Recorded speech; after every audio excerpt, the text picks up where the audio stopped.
Welcome, everyone, to this special bonus episode of Daily Dose of Aramaic. We are celebrating something that I wouldn't have anticipated even just a year ago. We have hit 2,000 subscribers on YouTube. And that's just one of the ways to subscribe to Daily Dose of Aramaic. You can go to dailydoseofaramaic.com and subscribe to one of the reading lists, such as for learning Biblical Aramaic using the textbook Biblical Aramaic for Biblical Interpreters. You can sign up for the Old Testament reading list, the playlist, and you can sign up for the New Testament one that we've been doing recently about looking at the Aramaic words in the New Testament. And who knows, by the time that we have this exciting milestone of 2,000 YouTube viewers, we may have already begun reading the Targums.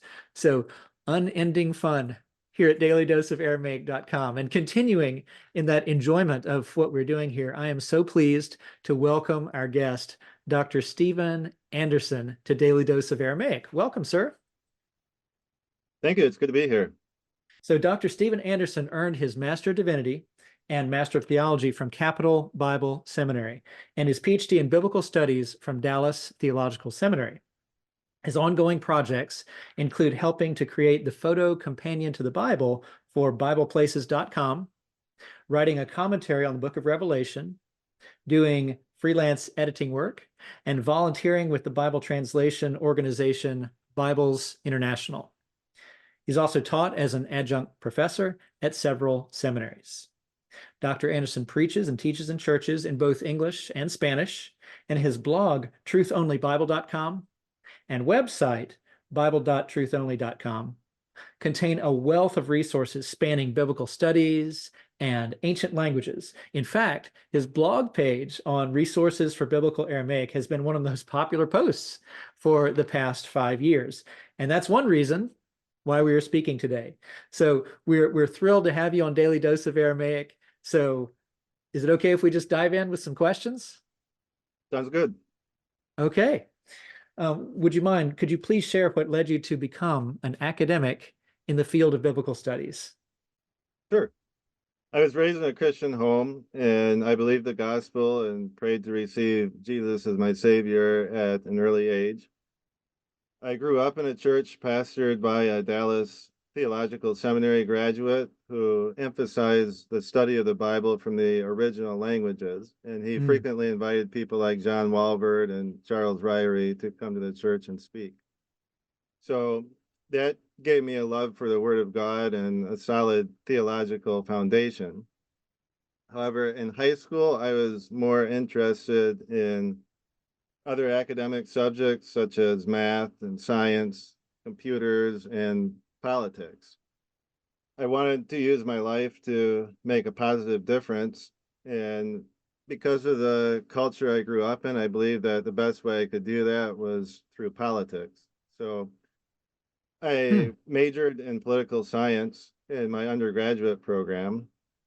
But after starting my political science studies and becoming more involved with politics, I quickly became disillusioned with the idea that politics can save America or solve the world's problems.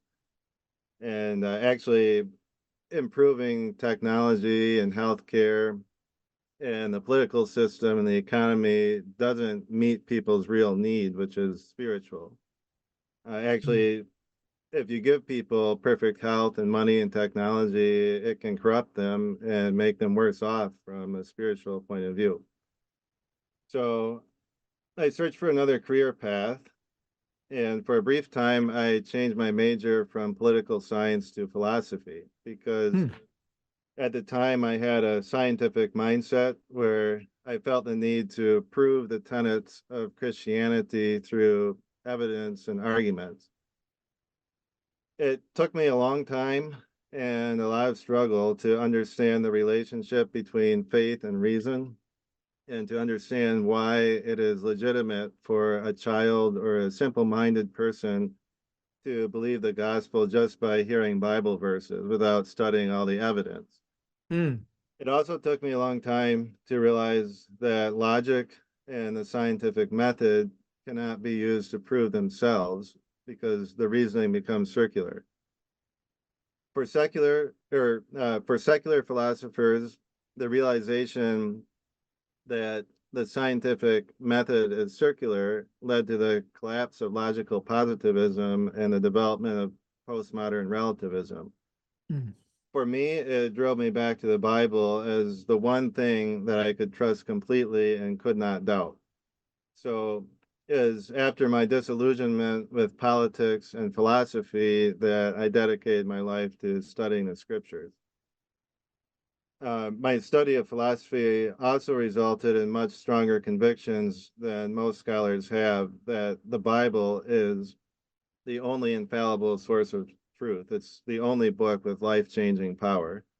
And I especially hold very strongly the view that the Bible has to be used to evaluate extra biblical sources, and Mm. the extra biblical sources should not be used to judge the Bible. If I could throw in a little anecdote, several years ago, I met with Dr. Michael Nicholson, who holds the unofficial world record for the most earned accredited college degrees. He has 30 earned degrees, most of them master's degrees. So he basically was a student for his whole life, and he studied a wide variety of subjects. When I met with him, he told me that he had never encountered anything in his studies that shook his confidence in the Bible or that made him doubt his Christian faith. In fact, he told me that his faith had been strengthened by his education because the whole idea of an education is to pursue the truth, and God is truth. So he and I and others can testify to the fact that there isn't anything else out there that disproves the Bible, and there's no other philosophy or belief system that has the real truth. Christianity is the real truth.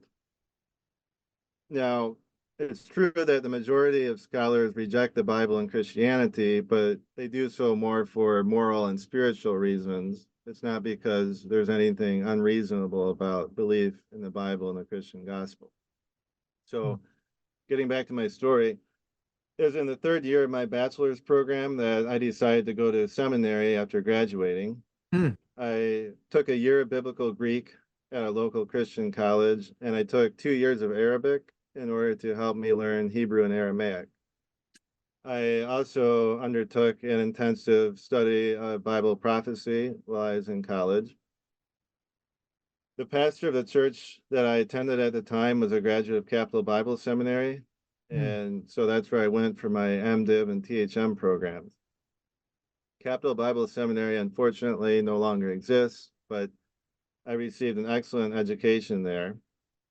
The professors at Capital emphasized study of the scriptures from the original languages, and they were opposed to higher criticism. And Tom Edgar and Todd Beale were especially influential on me. Mm-hmm. I taught Hebrew grammar in the last year of my THM program at Capital, but I was encouraged to go on and do doctoral studies. And I ended up choosing the Bible exposition program at Dallas Theological Seminary, which allowed me to study both Old Testament and New Testament. And one of the main things I learned in that program was what it means to interpret a verse or a passage in its biblical context. And as part of the program, I had to write an argument or like an interpretive guide for every book of the Bible, tracing the flow of thought through the book. And after I graduated, I expanded and published that as an 8-volume book series that's available for free download on my website. And there are also these hard copies available on Amazon. Mm. And I'm currently in the process of revising and updating those volumes and translating them into Spanish. My PhD dissertation, which is right here, is on Darius the Mede, which involved the study of biblical Aramaic. And Darius the Mede is still an area of continuing research for me.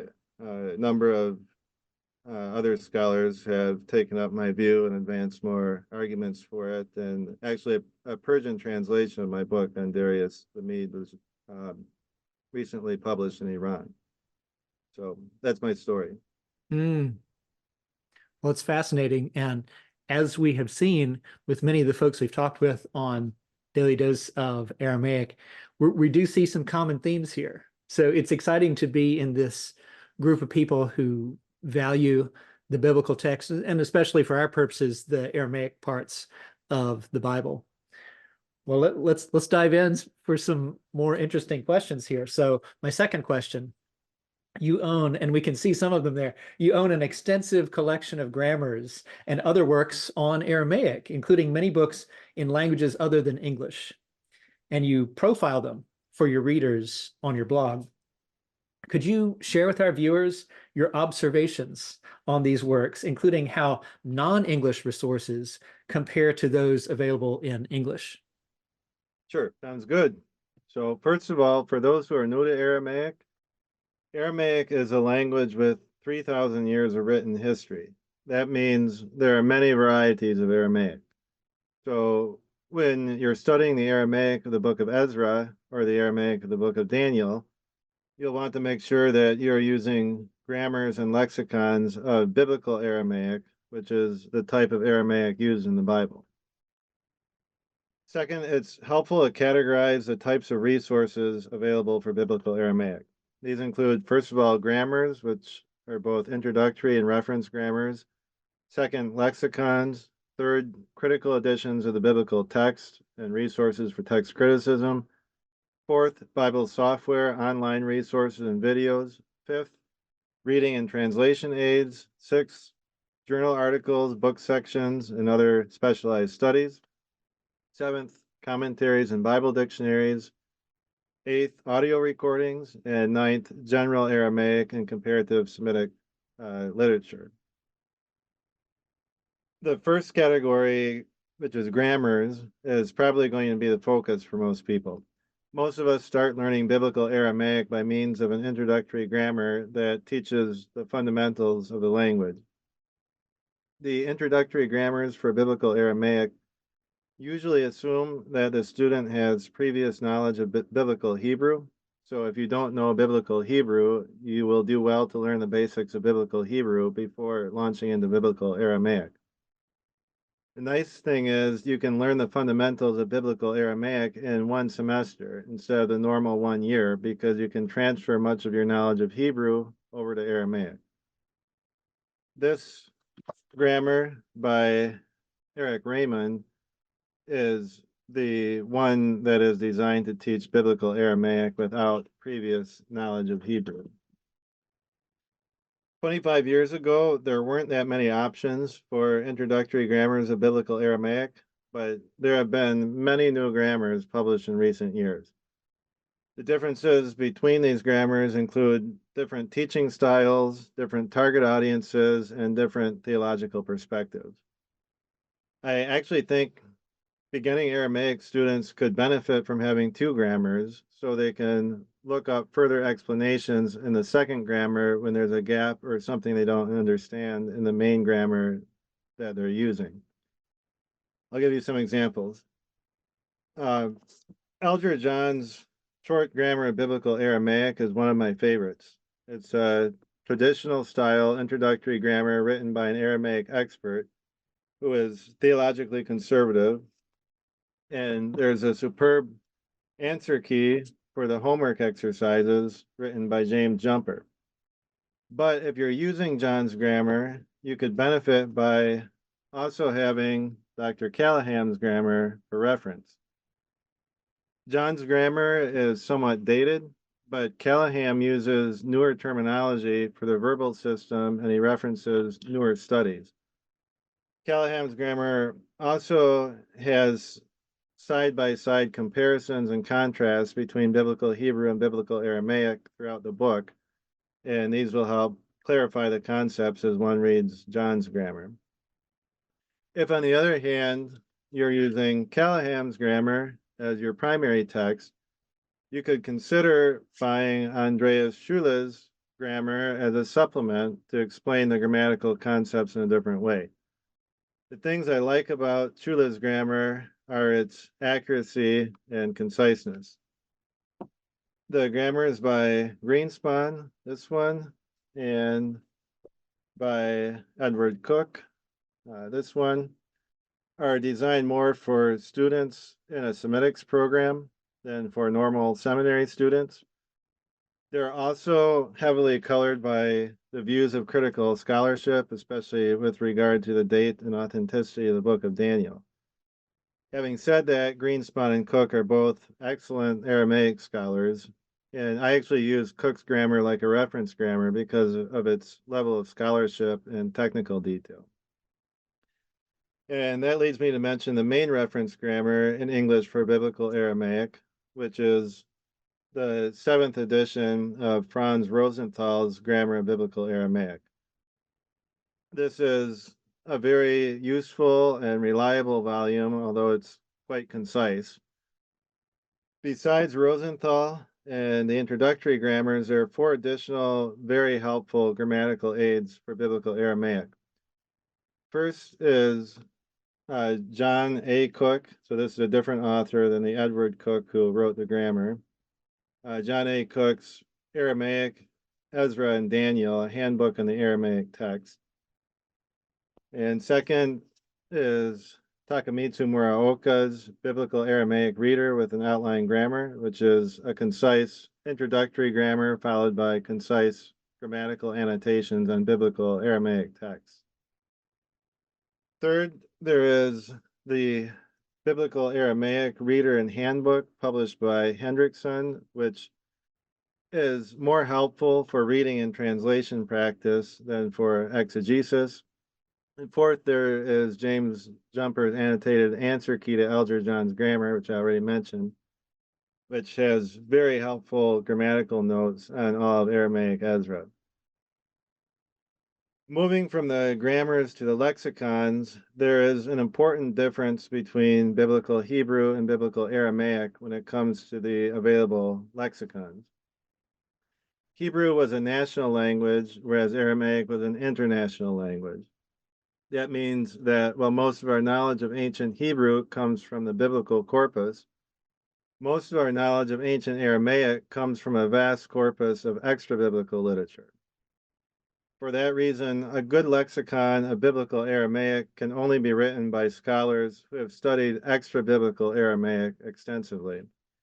And Aramaic studies are far more advanced now than they were in the 19th or early 20th century, especially since the discovery of the Dead Sea Scrolls.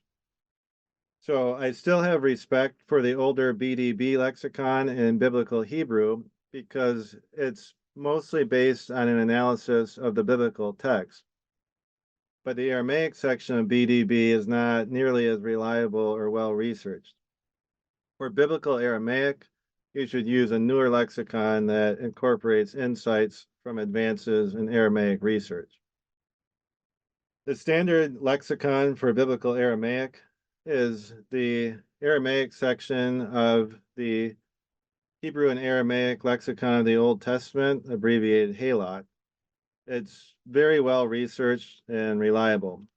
The best supplement to Halot is the Aramaic volume of the Theological Dictionary of the Old Testament, abbreviated TDOT. TDOT has in-depth articles on most words in Biblical Aramaic. The authors of these articles are Aramaic experts who survey the usage of Biblical Aramaic words in extra-biblical Aramaic, which can be very helpful. Just be aware that when TDOT comments on theological issues, it will typically reflect critical viewpoints. Another lexicon that is useful as a supplement to Halot is Vogt's Lexicon of Biblical Aramaic, which was translated and revised by the well-known Aramaicist J. Fitzmyer. Another important resource is the Comprehensive Aramaic Lexicon, which is abbreviated CAL, and it's available for free online. CAL is a project by Hebrew Union College that provides definitions of words from all periods of ancient Aramaic, including Biblical Aramaic. CAL is the best general Aramaic lexicon, and it's especially helpful for word studies if you're doing a diachronic word study. And also, Biblical Aramaic grammars have glossaries in the back, and there are various books like this one here that lists all the words of Biblical Aramaic with short definitions. As for other types of available resources, a critical edition of the Hebrew text is very helpful for text critical issues. Really, it's Hebrew and Aramaic text. BHS has been the standard text for a while, but BHQ is available for Ezra. Kennecott often isn't used, but it gives more variance within the Masoretic text than any other resource. Another resource is technical commentaries on Ezra and Daniel, like the Word Biblical Commentary, which will give quite a bit of information about Aramaic grammatical and lexical issues. Bible dictionaries will have an article in Aramaic, and will have articles on many of the names that occur in Biblical Aramaic.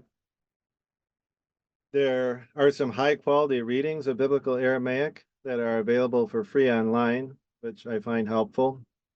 And there are also video lectures of Biblical Aramaic available online, including the Daily Dose of Aramaic videos. And then finally, Bible software is an extremely useful resource that has unique tools in its own right, but also brings together many of these other resources in one place and helpfully links them together. The top two academic Bible software programs are Logos and Accordance. Logos has many more biblical Aramaic books available, although I personally find Accordance more user-friendly for the resources that it has.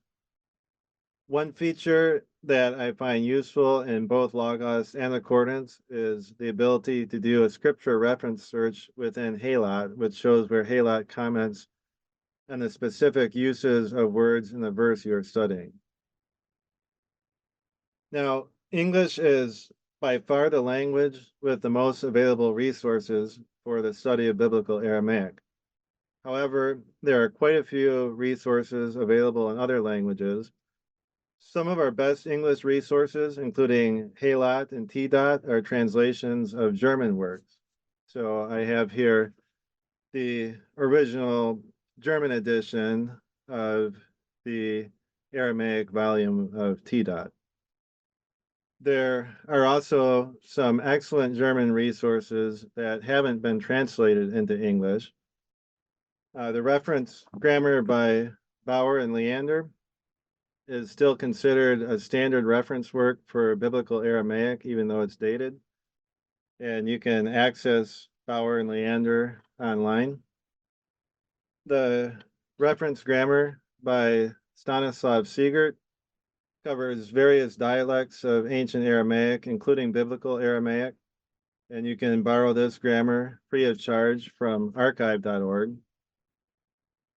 This introductory Biblical Aramaic grammar by Hans Dieter Neef is very well laid out and reliable. And there are a number of other Biblical Aramaic resources available in German, such as this one. There are a number of Biblical Aramaic resources available in Spanish. There aren't nearly as many as there are in English or German, but there are enough to be able to learn Biblical Aramaic from Spanish resources. In French, there aren't as many resources available as you might expect, but once again, there are enough to be able to learn and study Biblical Aramaic from the French resources. In Korean, there are three excellent introductory grammars of Biblical Aramaic. This one is a grammar that was originally written in Korean, so it's not a translation. And then there's this grammar that is a translation of John's grammar. And there is this grammar, which is a translation of Greenspan's grammar. And there's also a Korean translation of Mitchell's vocabulary guide to biblical Hebrew and Aramaic. There are two very scholarly introductory grammars of biblical Aramaic written in Italian, these two. And there are some other resources in Italian.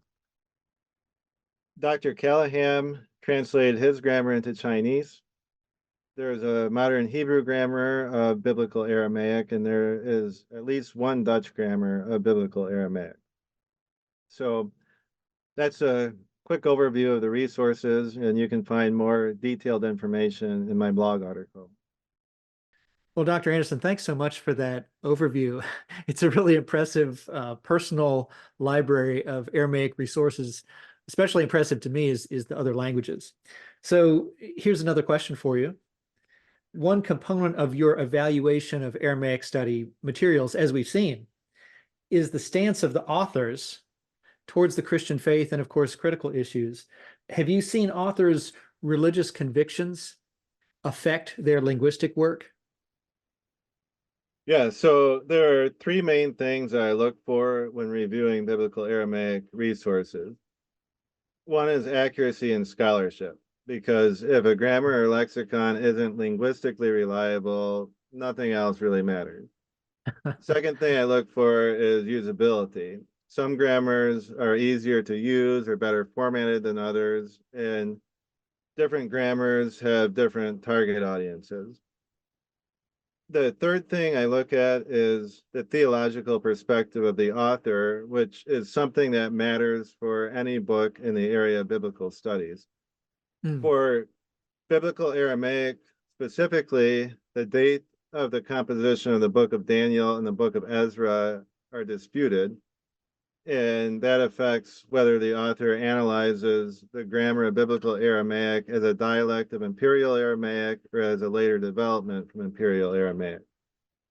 Now, authors differ in the extent to which their theological viewpoint colors their grammar. So, Andreas Schule indicates that he believes the book of Daniel was compiled in the mid-2nd century BC, but he says the issue is controversial, and in any case, the form of Aramaic that's used in Daniel is almost indistinguishable from the Aramaic of the book of Ezra, and the Aramaic of both books is part of Imperial Aramaic. So for Schule, his theology doesn't make a big difference for what he says about biblical Aramaic grammar. Now, Edward Cook takes a different approach. He also holds to the 2nd century BC date of the book of Daniel. But he says because of that, the Aramaic of the book of Daniel must be later than Imperial Aramaic, and he tries to show that the grammar of biblical Aramaic is part of a transition from Imperial Aramaic to the Aramaic of Qumran. Now, there's a lot of very technical literature on the date of the Aramaic of the book of Daniel, but traditionally it has been classified by Aramaicists as Imperial Aramaic, which would make sense if the book was written in the late 6th century BC. So I wouldn't necessarily say not to use grammars written by scholars who don't believe in the authenticity of the book of Daniel, but I would say to use them with caution because it does affect what they say about the language. And I probably wouldn't use one of those grammars as a textbook for an introduction to biblical Aramaic course in the seminary. Mm. Mm. Okay.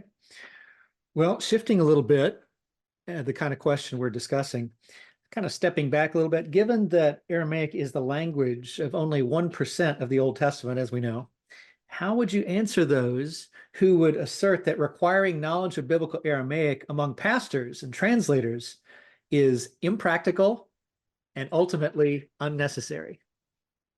I think that's a valid question to ask. Is it worth the time and effort necessary to learn another language when that language was only used to write parts of 2 books in the Old Testament?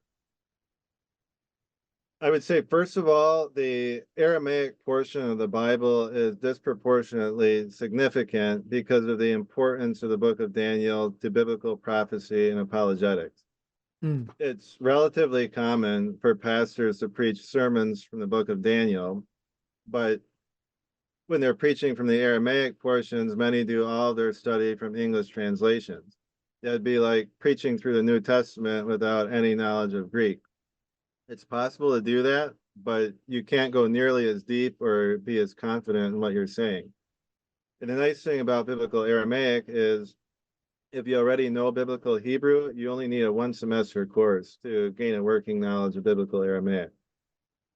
I would also say if you're a Bible translator and you're only going to translate a few Old Testament books for a translation project for some people group that don't have the whole Bible in their language, Daniel would be near the top of my list Mm, for an Old Testament book to translate because it has so many tie-ins with the New Testament. mm, But if you don't know Aramaic, you can't translate half the book of Daniel from the original language. And with regard to English Bible versions, it appears that English translations of the Old Testament were produced mainly by scholars who were experts in Hebrew, but only mm, had a basic knowledge of Aramaic. And the result is that the translation quality is lower in Aramaic sections of the Old Testament. One example is that all the newer lexicons and grammars define the words deich and elech as far demonstratives, but most English versions translate them as near demonstrative. So if the translators were Aramaic experts, I don't think they would have mixed up the near and far demonstratives. And the fact that English Bibles are less trustworthy in the Aramaic sections is another reason to study biblical Aramaic. mm. Well, excellent, excellent points there. Well, as we conclude, uh, could you please share advice for our viewers on how they can maintain knowledge of Aramaic once that they have studied it? You know, they've gained knowledge of Aramaic through their studies. How are they going to maintain that knowledge? Yeah, so first of all, some people need to revive their Aramaic. That's what happened to me personally. I took a semester of biblical Aramaic partway through my master's program, but I was just too busy with my other coursework to be able to keep studying Aramaic until after I graduated. So after I graduated, I chose a different grammar other than the one that we used in my course. And I went through a chapter a week in the grammar and did the homework exercises, memorized the vocabulary, checked the homework against an answer key. Yeah, and that worked for me to revive my biblical Aramaic.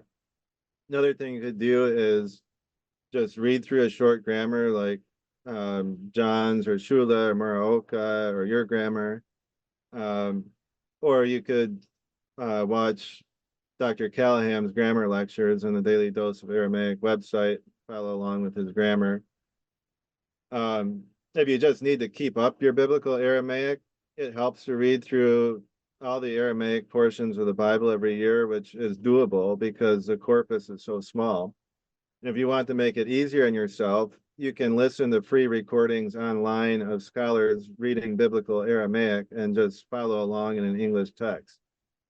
And I'll say that watching the Daily Dose of Aramaic videos has also been personally helpful for me. Mm, Another thing that helps for me is to study some Aramaic portion of the Bible in the original language every year. Earlier this year, I preached a sermon from Jeremiah chapter 10 with the mm, Aramaic verse in Jeremiah 10:11. And that forced me to spend some time in the Aramaic grammars and lexicons for my sermon preparation. So if you could preach at least one sermon a year from a biblical Aramaic verse or passage, that'd be helpful.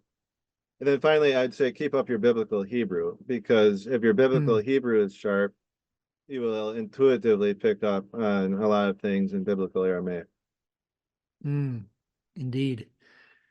Well, hey, thank you for your time today, Dr. Anderson, because there's been in everything we've talked about some food for thought and reflection. And, you know, here we're celebrating the growth of the Daily Dose of Aramaic community from its humble origins over a couple of years ago to now, 2,000 subscribers on YouTube. And the host here can testify to some of what you're talking about as well, you know, in the discipline of going through the Aramaic passages of the Old Testament. Obviously, that's been helpful for me for working on a consistent basis through the text. And it's improved my, you know, grasp, like right there at the tip of my tongue, you know, the front part of my brain for Hebrew as well, which I'm teaching right now, and being Mhm. able to have a ministry schedule of preaching obviously encourages interaction with the biblical text in its original language. So all of these things, Dr. Anderson and I commend to our audience. And we're just so thankful, Dr. Anderson, that you could spend this time with us today to share about these things.